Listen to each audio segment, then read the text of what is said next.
All right, good morning, everyone. Welcome to today's session on tobacco interventions with patients with concurrent disorders with Dr. Milan Khara.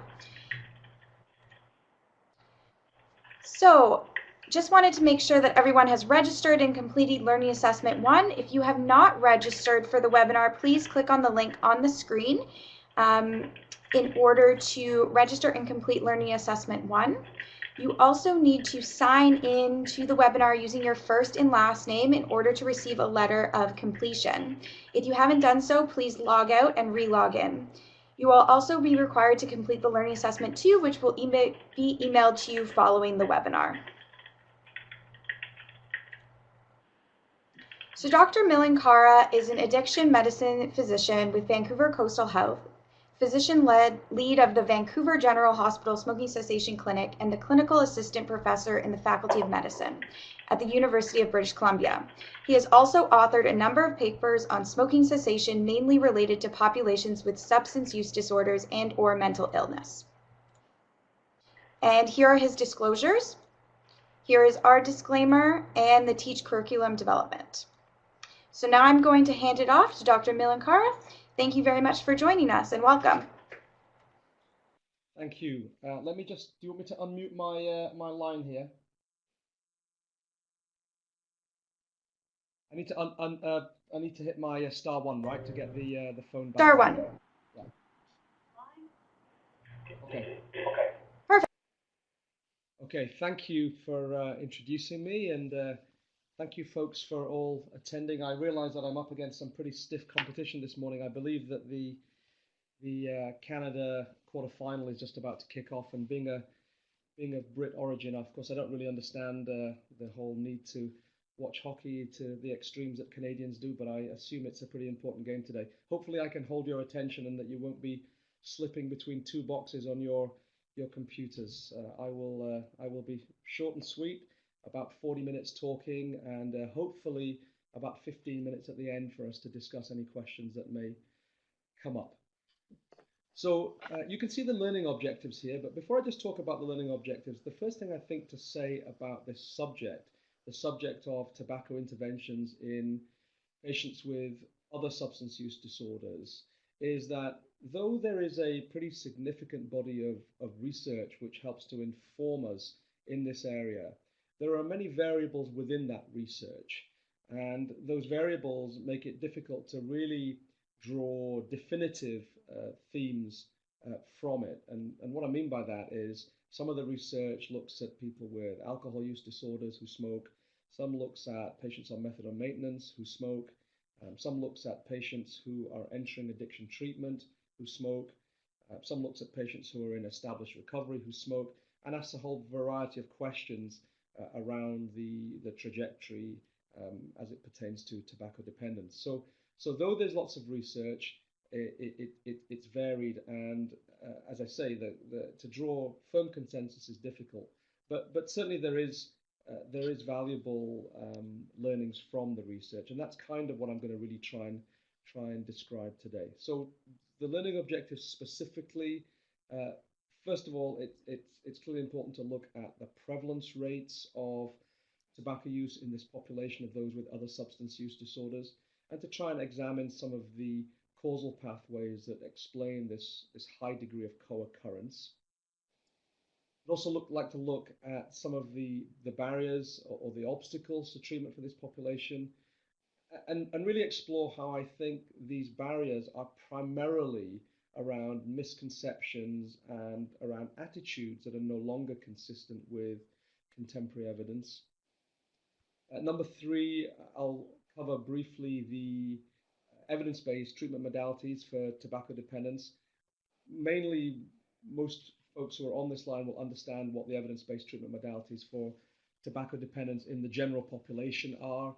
We know that essentially that is counseling and pharmacotherapies, and there's really not a lot to say with this specific population in terms of these approaches. They're really the same, but there are some caveats which are really a reference to the fact that these populations are often more highly dependent and sometimes have co-occurring disorders which we need to be cognizant of and we need to monitor as we move forward.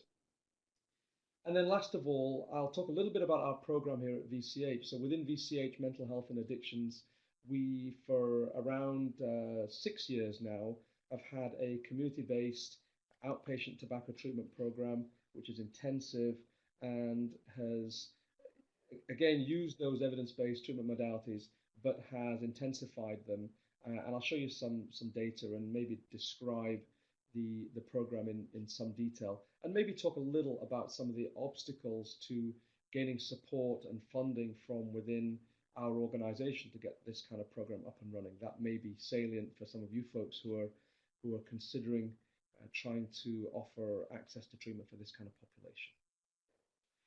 Okay, so I'm just going to ask one question before I say anything else. Is everybody hearing me loud and clear? Sit closer to the mic, somebody's just said. Okay. Milan, we can actually adjust the volume of your microphone.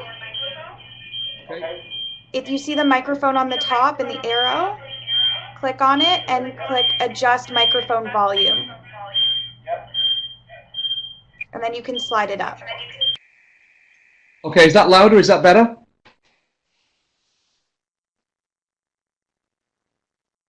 Okay, a few people saying yes, few people saying they could hear me before. Okay, so for those of you who didn't hear my review of the learning objectives, they are there in front of you. You can take a little look, but that's kind of what I'm going to try and cover off in this session, which we will get stuck into right now. Okay, so let me change slides. Change slides. There we go. Okay. So I think this is where the discussion begins. And for those of you who work with these populations, I think there is no news here. If we look to the left of the slide to begin with, we know that when we look at patients with with psychiatric illness, that tobacco use and tobacco dependence are highly prevalent in this population. People with schizophrenia, smoking prevalence rates are pushing 80%. People with the mood disorders, bipolar disorder, and major depressive disorder, smoking prevalence rates of something in the region of 60%. And specifically thinking of today's presentation, when we look at the bars on the right, we see patients who, or populations with the substance use disorders, alcohol dependence, cocaine dependence, and opioid dependence, smoking prevalence rates of 80% or more, in fact. And clearly, when we look at the general population, you can see the general population represented by this little purple bar on the right-hand side, where we see a number of around 20% in this American study from 2005. Prevalence rates in those with the substance use disorders, something in the magnitude of 3- or 4-fold. Just a little, and I know we're not here to talk about patients with mental illness specifically, but I think it's relevant mainly because of the publication that I saw late last week that was published in the British Medical Journal. I think it's just worth commenting on one of the things that I think has driven the high prevalence rate amongst those with mental illness. And one of the things has been this belief in the self-medication hypothesis, this idea that patients with mental illness feel better when they deliver nicotine to their brains very quickly from tobacco. And I think most of us buy into that to some degree. But it's worth thinking about this paper that was published late last week, which suggested that when you look at those who quit smoking, those with mental illness who quit smoking, and you look at anxiety scores and mood scores both before and after, these populations actually do better when they quit smoking. And I think that challenges some of the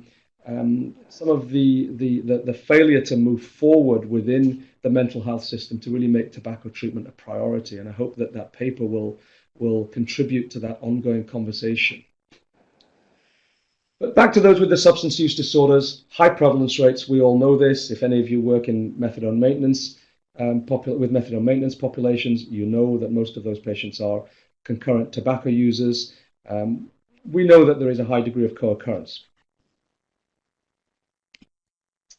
Why, of course, why is an interesting question. I don't think we fully understand why, but there's little doubt that the areas of the brain that are implicated in the substance use disorders and the mental illnesses share a great degree of commonality.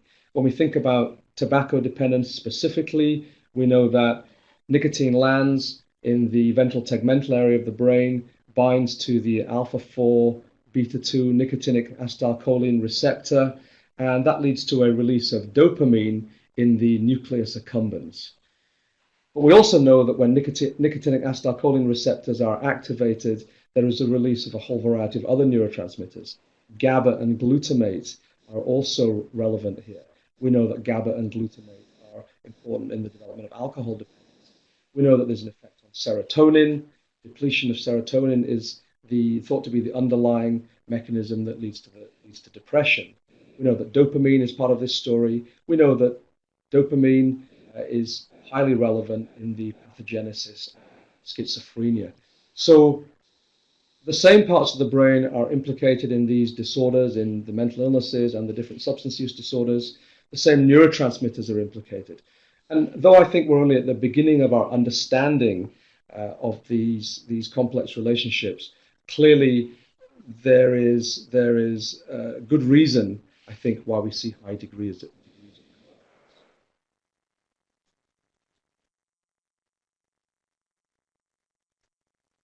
Okay, I'm still hearing that I can't be heard on the teleconference line. Let me just check that.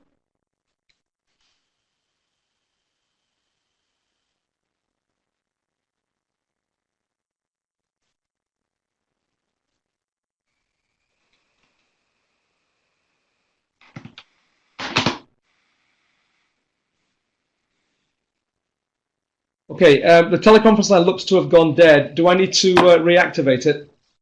I guess I do.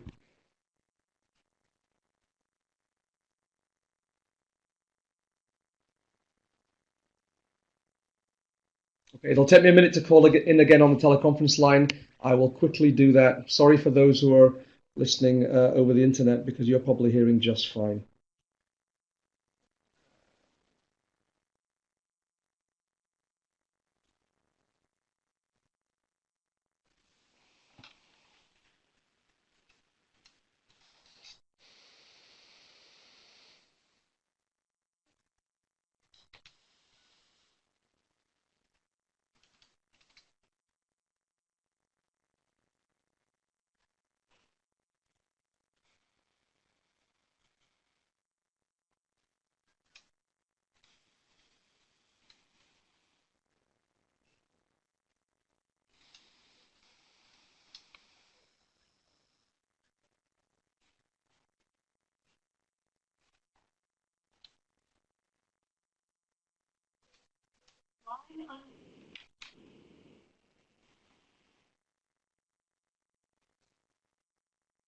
Okay, can you hear me on the teleconference line?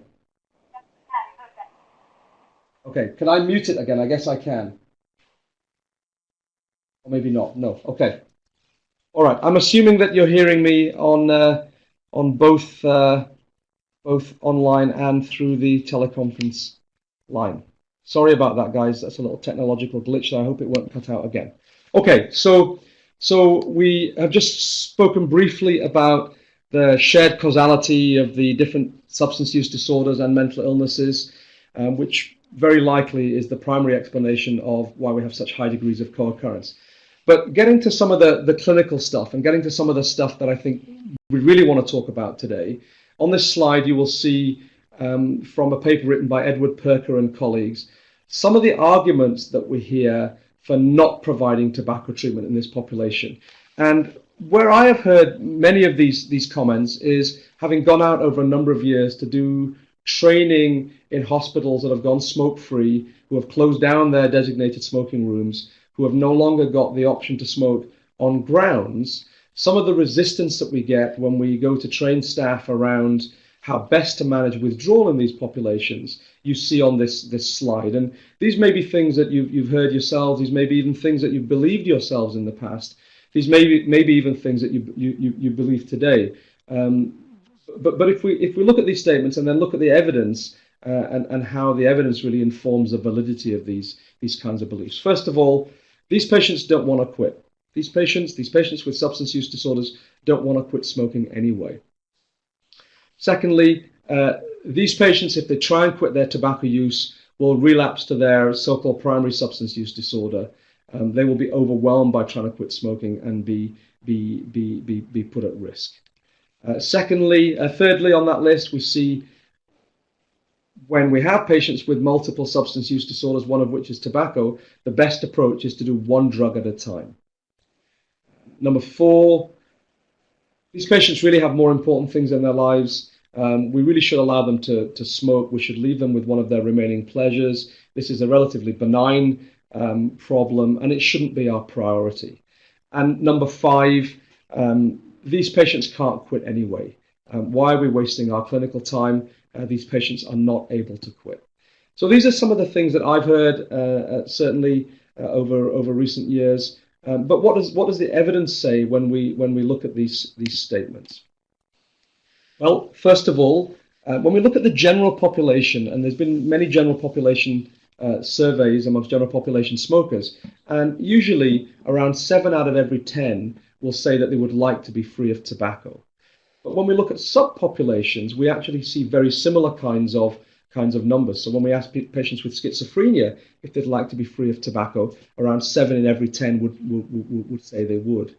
And when we look at patients with substance use disorders, we get really very similar results. So there's been many surveys done in populations of patients who are on methadone maintenance who smoke, and the majority, up to 80%, would say that they are somewhat or very interested in quitting smoking. When we look at patients who are in outpatient treatment for alcohol dependence, up to 3/4 saying that they're interested in considering stopping smoking. So there have been many studies, many surveys amongst patients with a variety of substance use disorders, and the same theme emerges. Around 3/4 are at least interested in smoking cessation. So the idea that these patients don't want to quit is really not supported by the evidence. What about the belief that smoking cessation will be overwhelming for these populations, that we will impair addiction treatment outcomes, that they'll be more likely to relapse to their primary substance use disorder? Well, probably the most valuable resource that looks at this specific question is a meta-analysis by Judith Prochaska and colleagues from 2004 that looked at 19 studies. Some studies were looking at patients who smoke, who were entering addiction treatment, and some studies were looking at patients who smoked who were in established recovery. But by and large, the conclusion of that meta-analysis was that, in fact, smoking cessation efforts during addiction treatment did not impair addiction treatment outcomes, but actually appeared to enhance them and appeared to increase the likelihood of long-term sobriety. So really challenging that misconception that smoking cessation will worsen outcomes. There's been other research that has suggested that smoking cessation will improve drinking outcomes in those with alcohol dependence entering treatment. One of the questions that remains, though, is what is actually the optimal approach to providing tobacco treatment for populations with other substance use disorders? Should it be a concurrent approach? That is, should tobacco dependence treatment be integrated with treatment for the other substance use disorder and be delivered at the same time, concurrently, or should it actually be a sequential approach where we do treat, for example, the alcohol dependence first, and when we've made some progress with alcohol dependence, we then introduce tobacco treatment at some point down the road, or maybe 6 months down the road? That question remains a little undetermined. And one of the reasons that it remains a little undetermined is the largest study in this area asking this question was done by Anne Joseph and colleagues in 2004, and it looked at 600 alcohol-dependent smokers who were actually randomized to concurrent treatment or sequential treatment. And sequential treatment was described as delayed for 6 months beyond the beginning of treatment of the alcohol use disorder. And what they found in their study was that the concurrent group actually did significantly worse than the sequential group. And their large single study, made the case that treatment should be done sequentially rather than concurrently. Of course, the attractive thing about concurrent treatment that is integrated and done at the same time, is that you really do have a teachable moment. You have a captive audience. If we're thinking about patients entering residential treatment, you have the patient on site with access to healthcare providers, with access to counseling support, with access potentially to nicotine replacement therapy, and really a very good way to systematize the delivery of tobacco treatment, which if we delay and look at a sequential approach, maybe 6 months down the road, it may be a treatment intervention that actually never happens because the patient is now discharged and we have to pursue them in the community. So though there is some evidence that sequential may be preferable, I think there are many reasons to believe that concurrent would be potentially a preferable approach. But I think the bottom line here is that we also need to consider patient readiness. If we are offering concurrent approaches and our patients are telling us that they don't want to do it that way, then I think we need to really consider whether a sequential approach might be the preferred one. Okay, so moving on. If you can remember back to my slide with those statements, those beliefs, which I believe are obstacles to treatment, one of the beliefs in there was that tobacco use, tobacco dependence really may not be a priority for this population. They have bigger things to worry about, and that we should just allow them to continue with one of the things that provide them with pleasure. Well, if we look at the evidence, and this study by Richard Hurt from some years ago, from 2006 now, in which almost 850 people entered alcohol treatment, and then looking back at them with an 11-year retrospective, and looking at death certificates and seeing what those individuals actually died of, and I think there was almost 100 deaths from those 850 people who entered alcohol treatment. More people died from a tobacco-related cause than an alcohol-related cause, and the majority of these 845 individuals were entering treatment for alcohol dependence. So when we consider these populations, many of whom have apparently life-threatening addictive disorders, whether it's cocaine or alcohol dependence, it would appear that a significant proportion of them, and in this study, in fact more than half, die as a consequence of their tobacco use. I think the caveat here is that we do need to be sensible when we think of the kinds of populations that I've been involved with in the past, individuals with cocaine dependence, with chaotic injection use, at high risk of HIV and hepatitis C, who may be homeless, who use tobacco. It would be inappropriate to say that today's number one priority is their tobacco dependence. It may well be the case that in somebody who is faced with immediate life threat due to their injection drug use, that we need to stabilize that first, that we need to try and get them into a recovery facility or whatever else that we may think is appropriate for that individual. But the important thing here is to remember that their tobacco use is not a benign disorder and is one that we should get on the problem list, and we should treat at whatever point the patient is ready to consider and to still consider a priority at some point. Other research, this is a 24-year prospective Californian study looking at heroin users in treatment. Those who were also using tobacco had a fourfold risk of dying. And we know that these substances work synergistically. Tobacco and alcohol in particular, heavy users of both products have a 37-fold increased cancer risk compared to those who use neither product. So thinking of this as a benign disorder, thinking of this as not being one of the things that we need to prioritize, I think is inappropriate, knowing what we know about the lethality of tobacco. And then moving on to the final statement from that slide, these patients can't quit anyway. Well, again, the evidence would refute that. Looking back at this Prochaska meta-analysis, this meta-analysis of 19 studies looking at patients in either established recovery or entering addiction treatment. When we look at those who enter addiction treatment and we look at cessation rates post-treatment in those offered an intervention, they are significantly higher at 12% versus the 3% who weren't offered a tobacco treatment intervention. So these patients clearly at the end of treatment were able to quit and quit in reasonably decent numbers.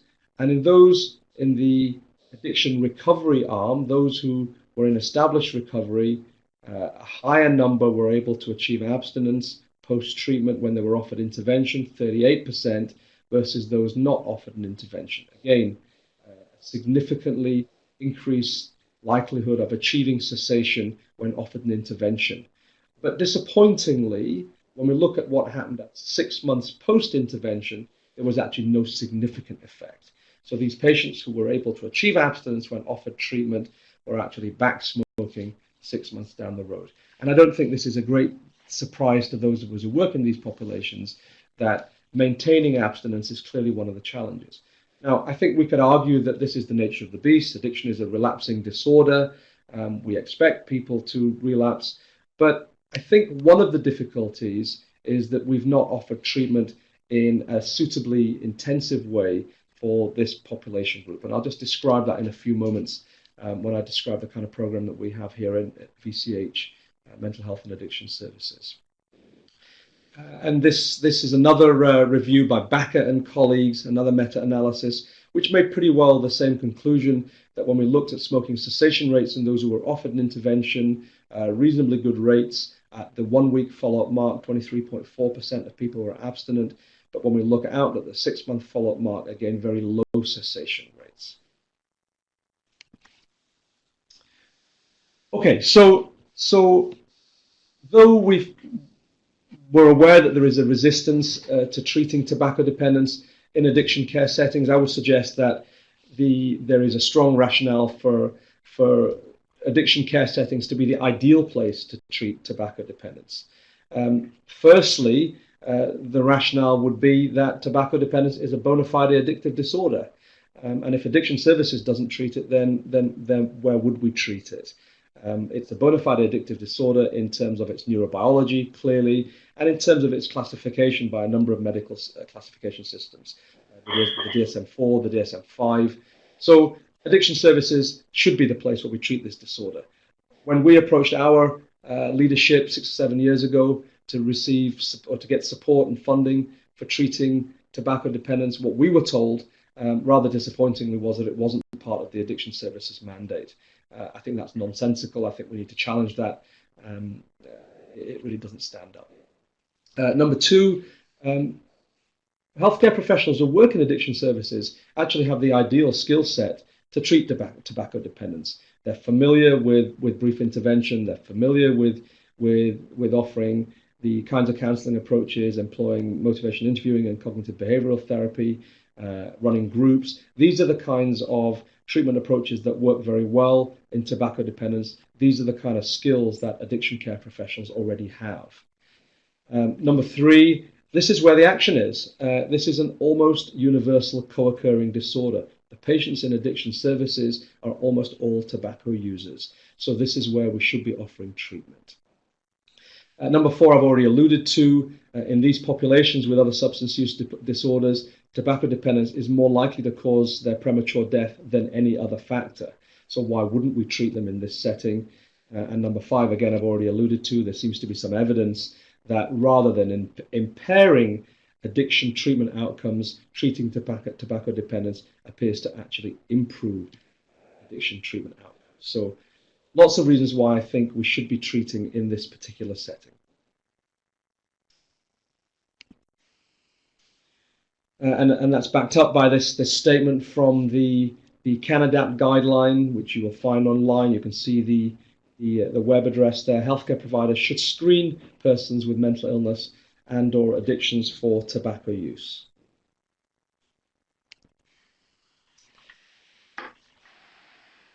So brief intervention, again, most of you I think are familiar with the real fundamentals of what works in tobacco treatment.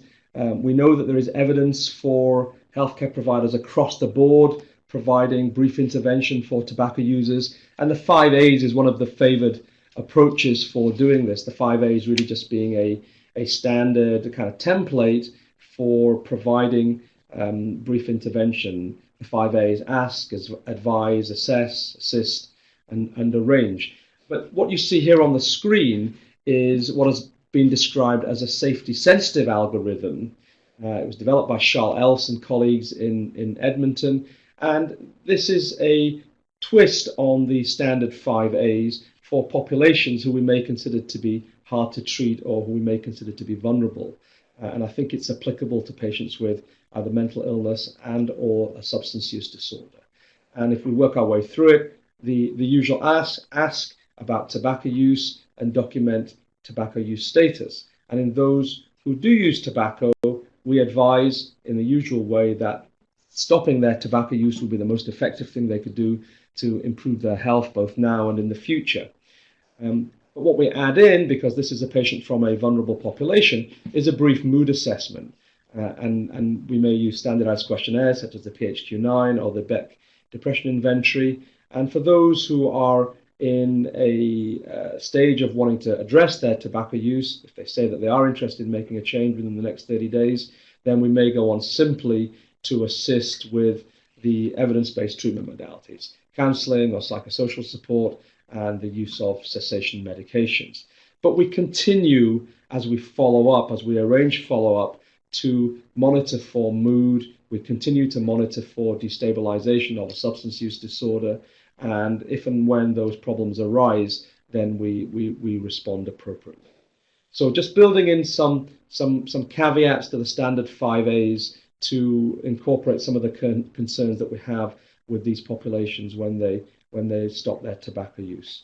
What I like about this algorithm is there's also a little nod to the concept of the tobacco user who ends up in hospital and who ends up in a smoke-free hospital where they're no longer able to use tobacco. It's really very interesting. It's really very important to categorize this population appropriately. This is not necessarily a population who are interested in cessation. This may not be a population that have even considered cessation. They are typically a population that are in an involuntary abstinence situation. And what we do initially with that population is referred here to as nicotine detoxification. I think it's better described actually as withdrawal management. And we use nicotine replacement therapy typically to manage withdrawal symptoms. So they're not forced to the pavement with IV pole and puffing away and getting themselves out of withdrawal.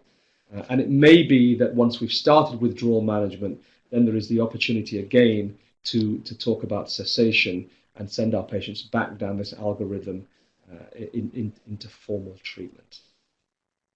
So that's just a bit of a spin on the standard 5As. The second summary statement from the CANADAP guidelines, healthcare providers should provide counseling and pharmacotherapy to these subpopulations, these patients with mental illness and substance use disorders. This is the 5As again. So this statement really rather echoing the statement from the CANADAP guideline. This statement is taken from the American guideline, the 2008 American guideline from the US Public Health Services, treating tobacco use and dependence, saying essentially the same thing. All smokers with psychiatric disorders, including those with substance use disorders, should be offered tobacco dependence treatment, and clinicians must overcome their reluctance to treat this population. This guideline, as I'm sure you know, then goes on to recommend evidence-based treatment, and it concludes that evidence-based treatment is brief intervention, also known as the 5As, all kinds of counseling, whether that be individual, whether that be group, or whether that be proactive telephone counseling, also known in this country as the provincially funded quit lines, and pharmacotherapy. But what the guideline doesn't really do, other than telling us what treatment interventions work in treating tobacco dependence, is it doesn't really tell us how we specifically treat this population. And when you look back at that Prochaska meta-analysis and you look at the fact that people with substance use disorders do reasonably well with cessation interventions but don't tend to stay quit, I think one of the pieces that we have missed is tailoring treatments to be appropriately intensive for this hard-to-treat population. And I think that applies to those with mental illness, and I think it applies to those with substance use disorders. And it was that principle that we employed when we started out on our journey back in 2007 in developing a community-based program for those with mental illness and substance use disorders, the Vancouver Coastal Health Tobacco Dependence Clinic, as it was known at that time. We've since morphed, and we're now known as the Break Free program. But this program essentially starts out with every patient having an individual assessment, and that assessment will last something in the region of 45 to 60 minutes. It will usually be with an RN, and the evaluation will include the usual kind of content for any medical evaluation, a history, but with a focus specifically on psychiatric history in this context, on substance use history, on tobacco use history, and then we measure expired air carbon monoxide. We use some of the standardized tools such as the Fagerstrom test, and we then develop an individualized treatment plan in consultation with the client. And that treatment plan will have two main arms, again reflecting what is the evidence base in treating tobacco dependence in all populations.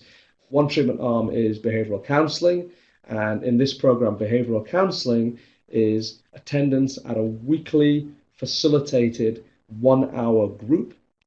And the second part of this treatment is the use of a pharmacotherapy. All patients are offered any one of the first-line medications available in this country. But maybe what is a little unique about this program is that we are able to provide a brief one-to-one assessment with an RN or an MD after every group, at which time the medications are tweaked.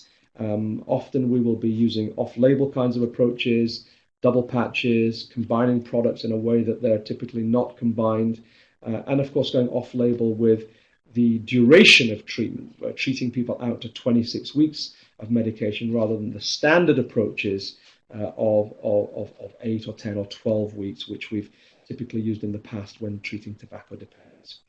The other thing we're able to do within this brief session is, again, we're able to assess mood. We're able to tweak maybe SSRI doses if somebody is starting to struggle with changes in mood when they quit smoking. And we're also able to just follow patients in terms of their other substance use. If there is a destabilization in their substance use disorder, we can become aware of that reasonably quickly. So this program has treated around 200 patients in its first year. I'll show you some data from that first year. We've been running for around 7 years. We've treated around 1,500 patients now. And here is some data from that first 200 patients. And I'm not going to spend a great deal of time on this, other than to say that if you look at the bar on the right-hand side, you will see that cessation rates for those who we defined as program completers. So this is not an intention to treat analysis, but this is looking at those who completed the program using 7-day point prevalence as the measure of abstinence, and with an expired air CO reading to confirm self-report. We saw that over 40% of those who completed had actually achieved cessation. And though that is a reasonably impressive number, it's not the one that I really want you to focus on. What I want you to focus on is the bars on the left, and that is to look at the distinction between those who received 8 weeks of treatment in this bar, where cessation rates were over 13%, in comparison to those who received more than 8 weeks. And the mean of treatment duration in this group was actually 16 weeks, but this bar giving us a cessation rate of almost 50%, using 7-day point prevalence as the measure again. And I think what this slide is making the argument for is that when we looked at this population with mental illness, plus or minus a substance use disorder, and when we treated them intensively, those who received the intensive, longer version of treatment actually did much better than those who received a shorter, less intensive approach. And I think this is arguably the most valuable finding from this program, is that when you treat this population longer and harder, they tend to do better. Okay, so I think I've reached the end of the period of time that I wanted to speak for. I think we're now at just before 9:45, and what I'm going to do is I'm not going to go on to the case. We can go on to the case in the next little while if there isn't enough questions or discussion to fill this period. But what I'd prefer to do right now is just open things up for questions. You can type them in the box and I can take them as they come. Maybe I'll just give you a pause to do that and also give myself a pause to breathe for a moment.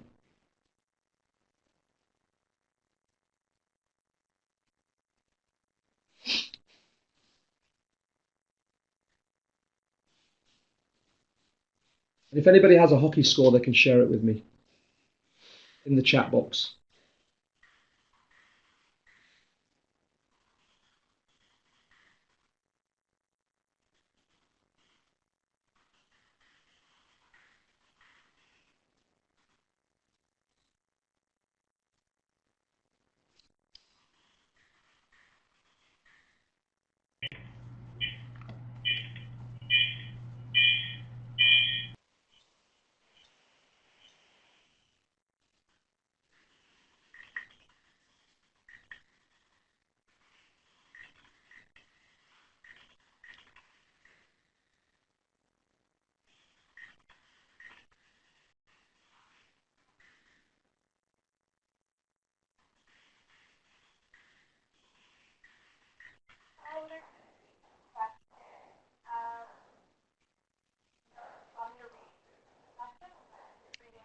I was waiting for people to type, and now I see that there has been lots of typing. Okay,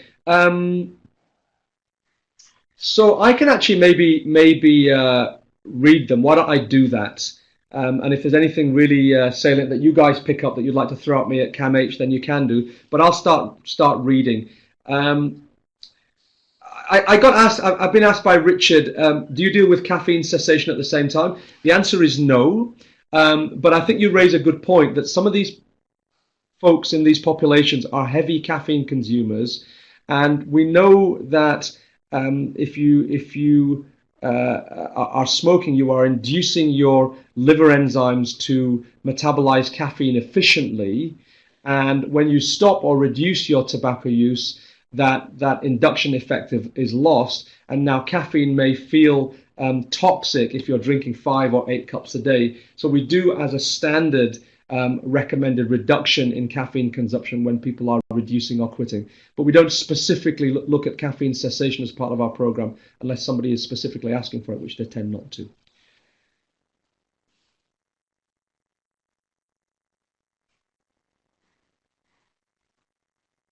Okay, it's 1-0 to Canada. Thank you for that.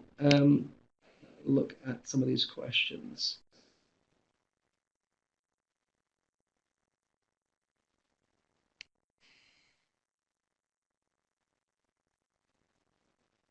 There's lots of questions about the mood assessment questionnaires. I can certainly make sure that you get things like PHQ-9 and Beck if you're not familiar with those. But those are the things that we use, the standardized questionnaires. We use them.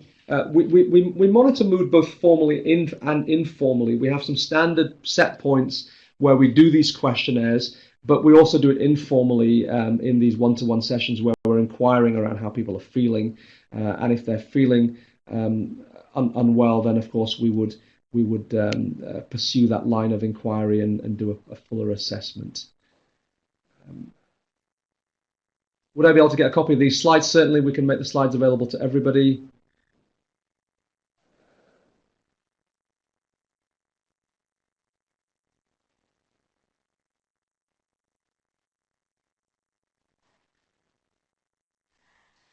Any barrier or specific treatment plan for people suffering from schizophrenia who want to stop smoking?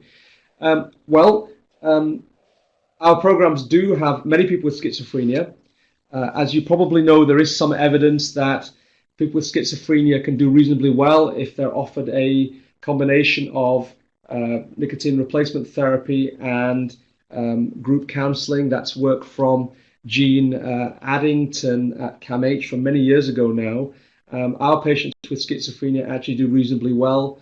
We have some groups which end up with more people with schizophrenia than others, and those groups do tend to take a slightly slower approach with more repetition of content and with more concrete kind of lines of process. But we've had many people with schizophrenia, many of whom do very well. It is worth saying, though, that this is anecdotal. Some of these folks do tend to need more pharmacotherapy. Getting 2 or even 3 patches on some of these folks is not unusual. And one of the things that we've seen is that these patients can do very well when they're on NRT, but when we start to taper them off, which we do because we're a 26-week program and funding is, of course, not unlimited, many of these folk actually then tend to relapse to their tobacco use. And one of the things that I wasn't planning on discussing today, but I can maybe just throw it out there, is I think there is a real case for considering maintenance for some of these populations. We've really understood over many years that methadone maintenance can be a very good long-term treatment for patients with opioid dependence. I think there is a subpopulation of folks who, when they are on NRT, do well, who when they come off NRT do less well, for whom we may want to think about leaving a patch on for years or even for life. Why wouldn't we? Okay, so what else have we got here?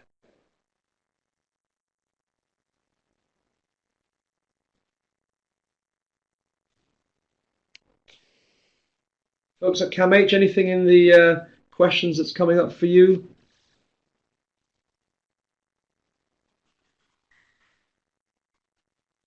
Okay, I'll read a question from Carolyn.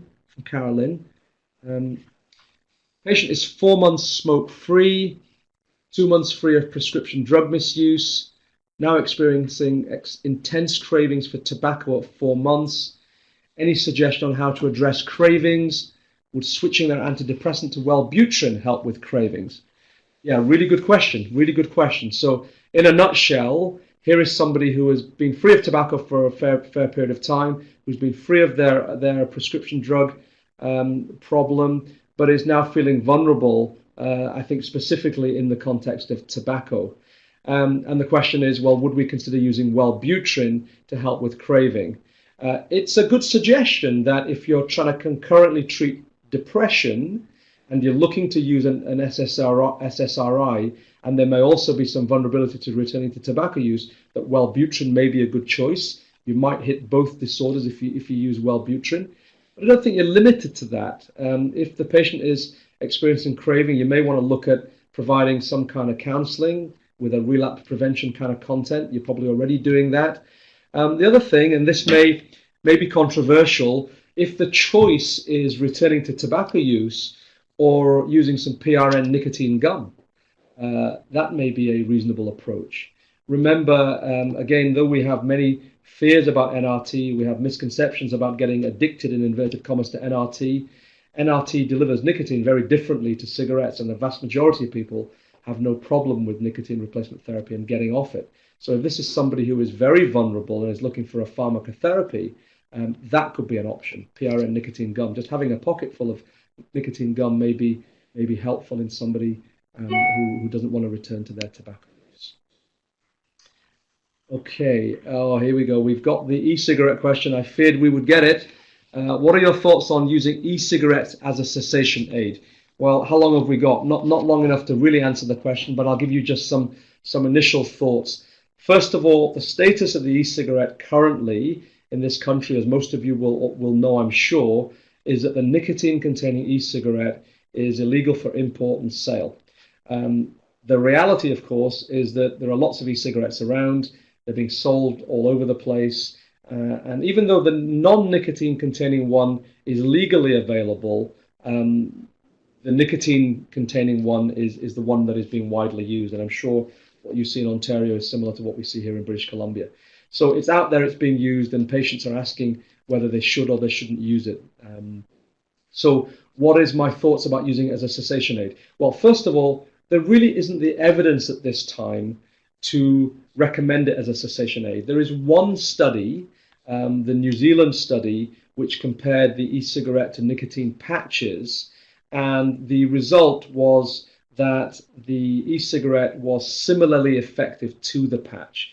The problem with that study was that it was underpowered, cessation rates were low, and it's hard to take very much from that study, and it's also a single study. So I don't think that study really should be sending us down the road of saying that this is a legitimate cessation aid. There are still question marks around its safety.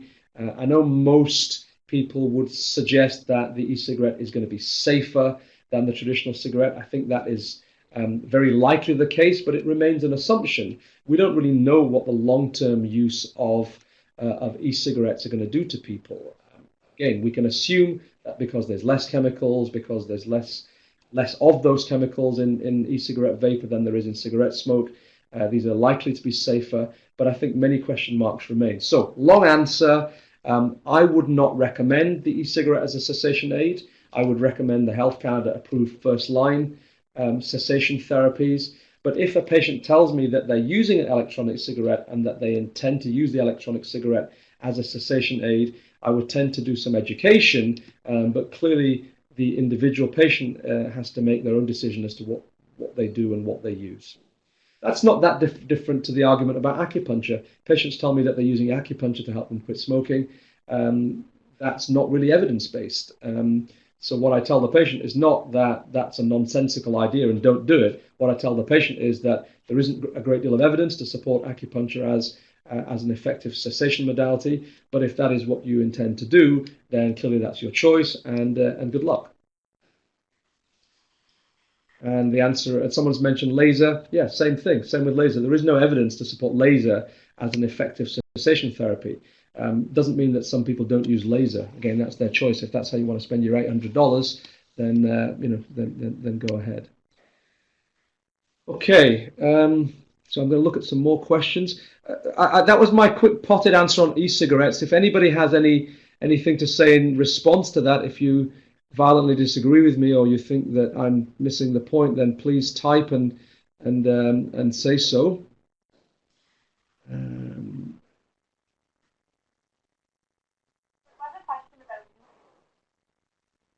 Yes.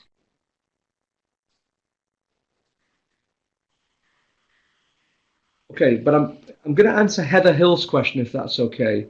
What are your thoughts about allowing patients at an inpatient setting to use e-cigarettes on the ward versus taking to the smoke pit along with cigarette smokers? Again, this is another really interesting question within the e-cigarette discussion. As many of you will know, particularly in the United States, where they are in a bit of a regulatory void, and so they've seen e-cigarette advertisements appearing all over the place in print media, on television, online, and some of the marketing is saying that you can use these anywhere. So what should that mean for us here in Canada, where we really don't have any legislation other than the legislation that says they're illegal for import and sale? Well, they're being used. So what are we going to do, for example, about indoor use?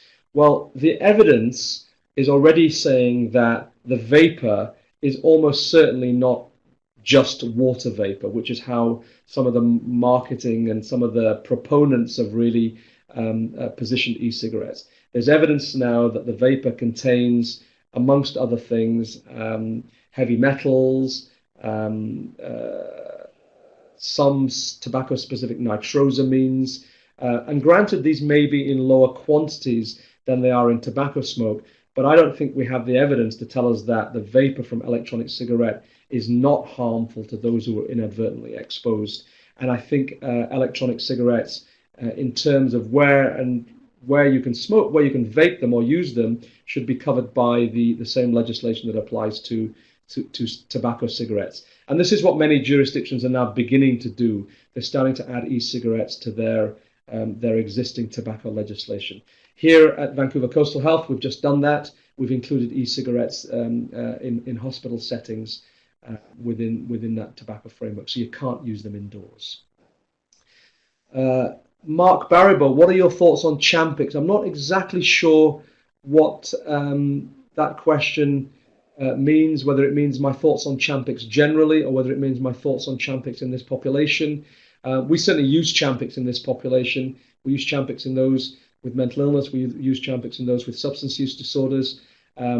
Clearly, there's been concerns about Champix. There have been label changes. Those label changes don't say that it's contraindicated in any population. Those label changes do say that we need to provide appropriate follow-up. We do that. We have the benefit of seeing patients weekly.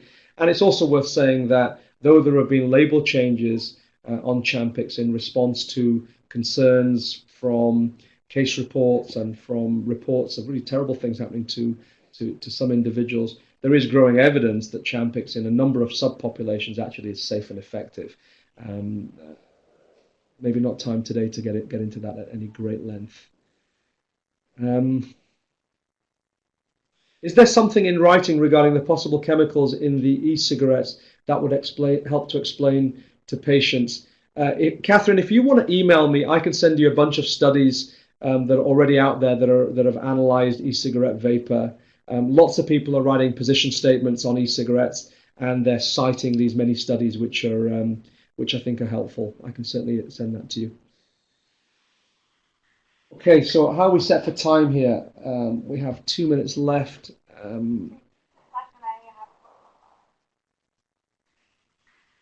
Okay, so maybe I'll hand it back to you to do the last slide. And I know there's a bunch of questions that didn't get answered. I'm certainly open to answering them individually, or they can go to the folks at CAMH. I think my email was on one of the earlier slides, and as I say, either way is good. So thank you for listening, and thank you for resisting the very attractive alternative option of watching the hockey game. And have a good day, folks. Goodbye.